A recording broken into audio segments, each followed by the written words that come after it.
अस्सलाम वालेकुम dear students.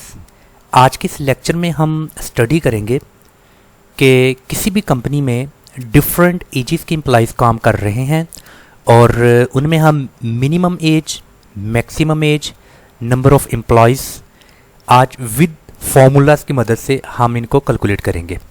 जैसा कि मुझे अपने तमाम एम्प्लॉइज़ में मुझे मिनिमम एज का एम्प्लॉय चाहिए कि मिनिमम कितनी एज का एम्प्लॉय मेरी कंपनी में काम कर रहा है।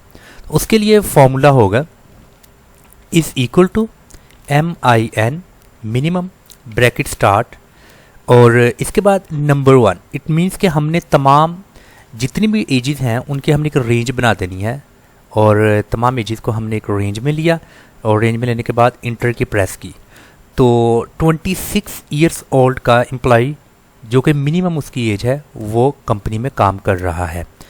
और इसी तरह मुझे ये देखना है कि मैक्सिमम एज का एम्प्लॉय मेरी कंपनी में काम कर रहा है और उसकी एज क्या है। इसके लिए very easy formula is equal to MAX bracket start, सबको रेंज में लिया और इंटर की प्रेस की।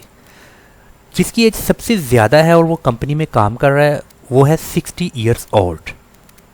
और इसी तरह मुझे ये देखना है कि कंपनी में कितने एम्प्लॉइज़ काम कर रहे हैं। तो इसके लिए फॉर्मूला है is equal to COUNT count bracket start और मैंने सबको रेंज में लिया और इसके बाद मैंने इंटर की प्रेस की। इट मीन्स कि 14 एम्प्लॉइज़ कंपनी में काम कर रहे हैं। तो ये जो फॉर्मूला है नंबर ऑफ़ एम्प्लॉइज़ का इज़ इक्वल टू काउंट, इसने सिर्फ न्यूमेरिक वैल्यूज़ को कैलकुलेट करना है। जबकि अगर इसमें कोई हमने टेक्स्ट ऐड कर दिया, जैसे कि फॉर एग्जांपल इसकी जगह मैं कोई टेक्स्ट ऐड कर देता हूं, तो आप यहां पर देखें कि नंबर ऑफ़ एम्प्लॉइज़ पहले 14 थे, अभी 13 हो चुके हैं। अगर मैं एक और जगह कोई टेक्स्ट ऐड कर देता हूं तो उसकी जगह आप देखिएगा एम्प्लॉइज़ 12 हो चुके हैं। इट मीन्स कि ये जो फॉर्मूला है इज़ इक्वल टू काउंट, उसमें जस्ट न्यूमेरिक वैल्यूज़ ऐड होंगी जबकि टेक्स्ट ऐड नहीं होगा।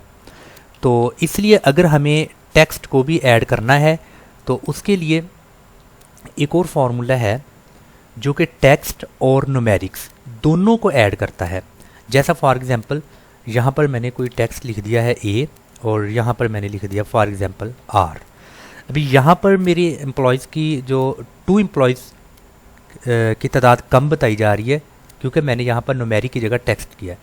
अगर मुझे फॉर्मूला में थोड़ा चेंजिंग करना है is equal to count A bracket start, मैंने सबको रेंज में लिया और इंटर की प्रेस की। आप देखें डियर स्टूडेंट्स कि काउंट A का फॉर्मूला लगाने से न्यूमेरिक और अल्फ़ाबेटिक मीन्स के दोनों तरह का जो हमारे पास डाटा है वो काउंट A फॉर्मूला की मदद से कैलकुलेट हो रहा है। तो डियर स्टूडेंट्स आज के इस लेक्चर में हमने माइक्रोसॉफ्ट एक्सेल पर किसी भी कंपनी में डिफरेंट एजेस के एम्प्लॉयज़ काम कर रहे हैं। हमने सबसे कम एज एम्प्लॉयज़ को कैलकुलेट किया कि सबसे कम एज कितनी एम्प्लॉयज़ की और सबसे ज़्यादा एज वाला एम्प्लॉय कितनी एज का है, और नंबर ऑफ़ एम्प्लॉयज़ हमने न्यूमेरिक में देखे और number of employees numeric and alphabetic में देखे। आई होप कि आपको आज की इस लेक्चर की समझ आ चुकी होगी। अगर आप माइक्रोसॉफ्ट ऑफिस मैनेजमेंट की स्किल हासिल करके बेहतरीन प्लेटफॉर्म पर काम करना चाहते हैं तो हमारे इस यूट्यूब चैनल को सब्सक्राइब करें और साथ में बेल आइकन को प्रेस करना मत भूलें ताकि हर नई आने वाली वीडियो की नोटिफिकेशन आपको मिल सके। अस्सलाम वालेकुम।